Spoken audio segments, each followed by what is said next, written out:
Wednesday, December the 11th. It's about 4.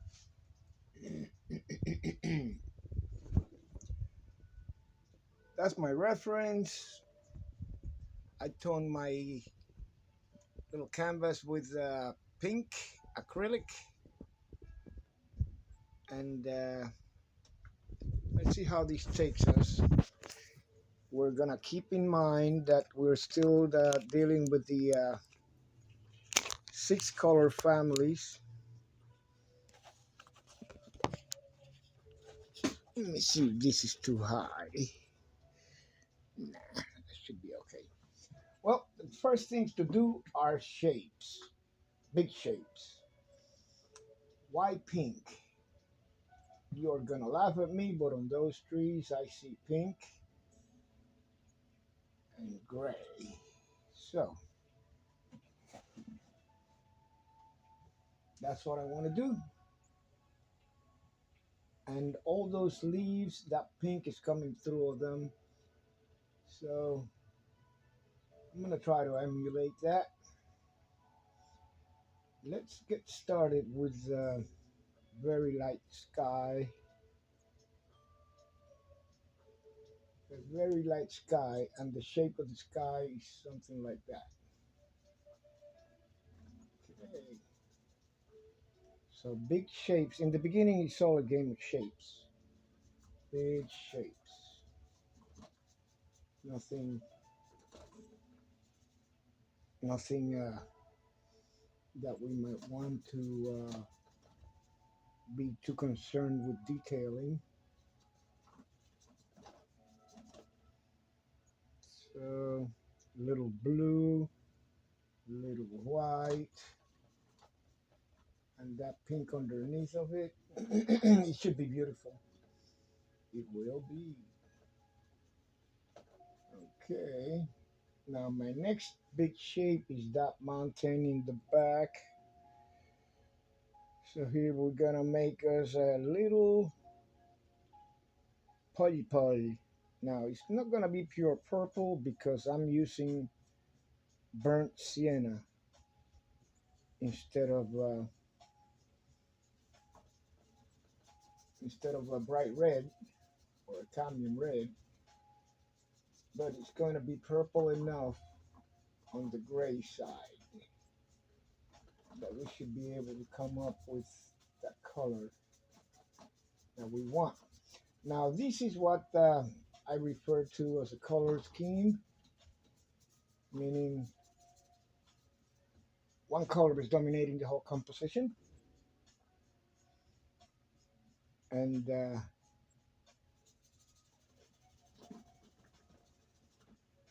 in the beginning stages, it looks pretty much like a bunch of crap blue, and then from there on we'll work our brighter greens or oranges or whatever it is we're going to be working with, and brighter greens right there. Speaking about green, blue, little yellow. Here's my green, way too dark, of course, but nothing that can't be remedied. Let's make the stream to that same green.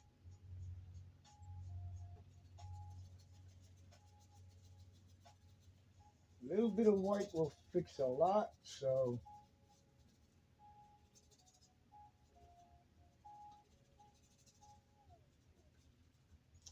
it's important that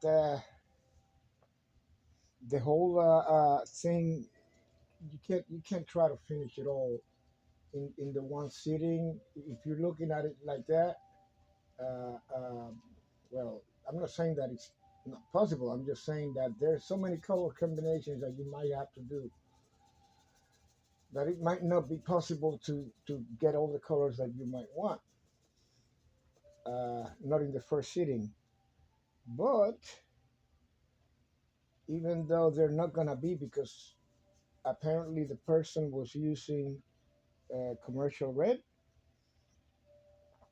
so ours is not going to be in the same tonality as theirs, and that's fine. I don't mean to copy, I mean to extract from that idea and build my own thing from there. And this is looking pretty good. That's not a bright orange, but it's bright enough that we know it's orange.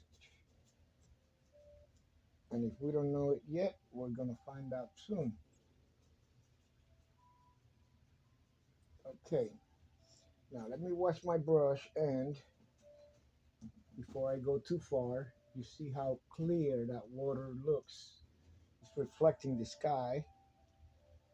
So I want to be able to get some of that in here.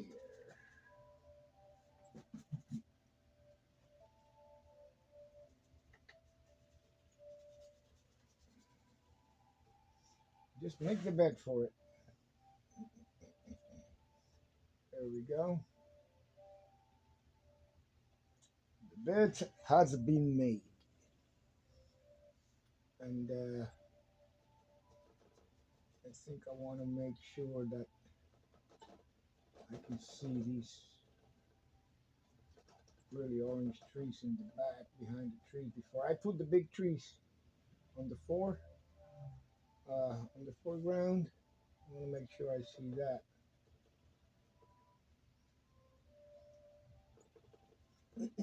Wow, that pink is really, really pretty coming through right under it. It really is pretty. It's gonna be a lot prettier now when I do the negative print. I think that I haven't. I don't think I do enough negative printing as I should because it's a lot of work. Um, Clean brush, lots of oil, and let's just rub off some of that color so we can establish the shape of the tree, the biggest one, because that guy is gonna set the pace for the rest.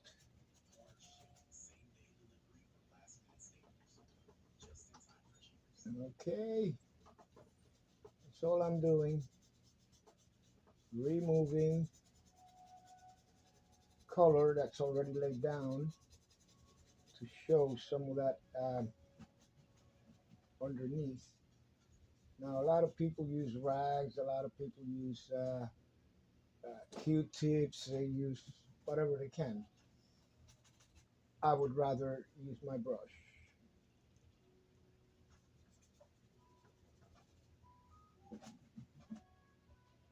A little bit of oil, not too much. I have used turpentine in the past also to do this negative thing, but turpentine dries quicker,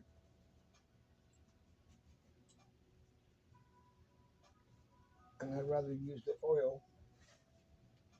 To my belief, it's better when I use the oil. Might have to dab off the excess anyway, but you do your own. You do your own conclusions because you're gonna like certain things that I might not like.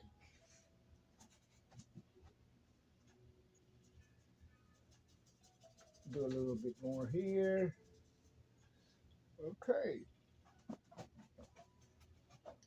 Now I think that's a great version of what's in the back.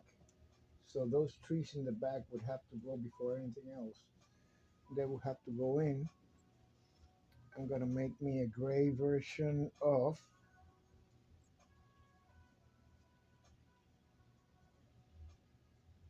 That red,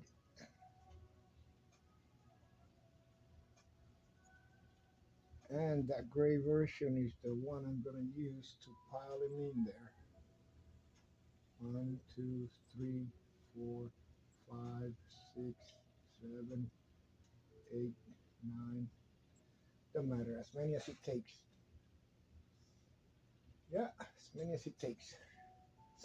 And those are my trees in the background. Now let's do this guy right here. It comes out of the picture. And let's do the big one, big boy.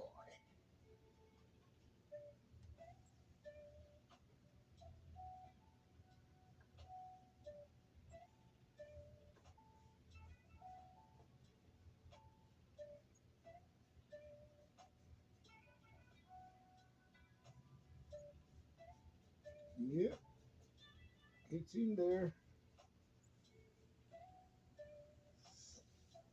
Now we have one more tree, the one leaning, one that's leaning. And he's got a lot of moss growing out of him.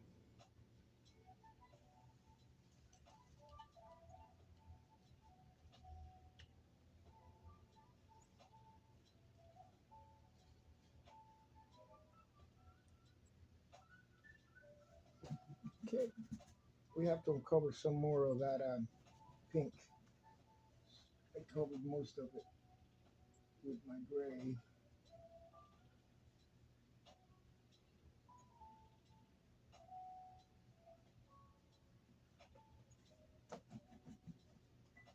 Do the same thing with this guy right here.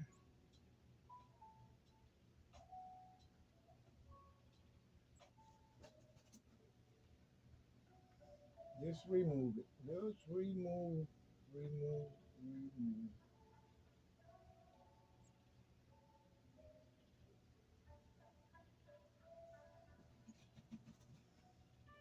It doesn't have to be perfect. It does not have to be exact.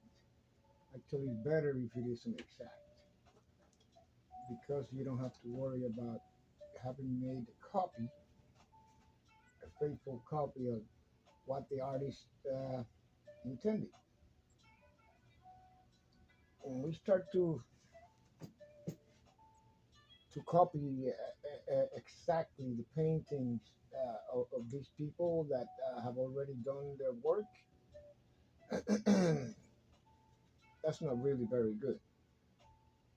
We have to draw on the idea and do our own ideas of what the painting should be like or the subject. Uh, not to say that you can't do it. I mean, most people do them when they go to school, and they do it because they want to learn the tricks that person had to employ to make their artwork happen. And like I said, I don't think there's anything wrong if you look at it that way, but you have to be respectful of what they have already done and what they have accomplished and kind of put your brain to work a little bit and not copy everything exactly the way they did it. Uh, tree doesn't have to be as bent or it doesn't have to be that straight or it doesn't have to be that bright or that same color or whatever. You get the drift what I'm saying. Um, just do you. Now here's a little bridge. That's probably gonna be the last thing. Let's put a couple more trees here. And it's a simple composition. It's colorful, but it's very simple. Now I think I'm gonna start with the piece of land back there because apparently there are like a farm. It's like a farm. Yeah, let's do that. Let's do the farm.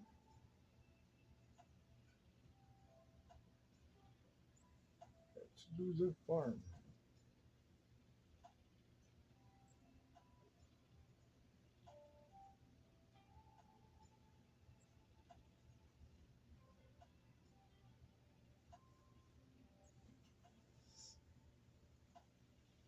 A little bit of blue inside that red, and you can do maybe a farmhouse here, and another one there.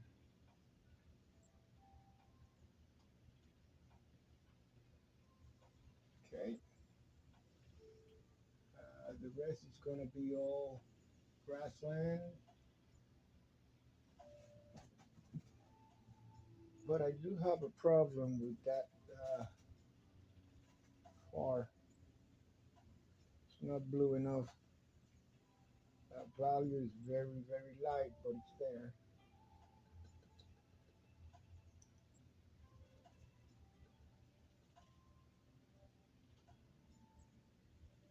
Okay,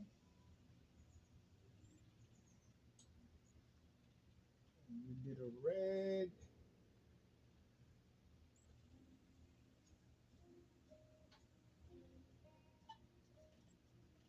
I think that looks pretty good.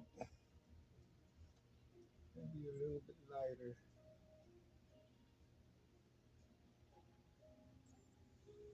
Yeah. Okay.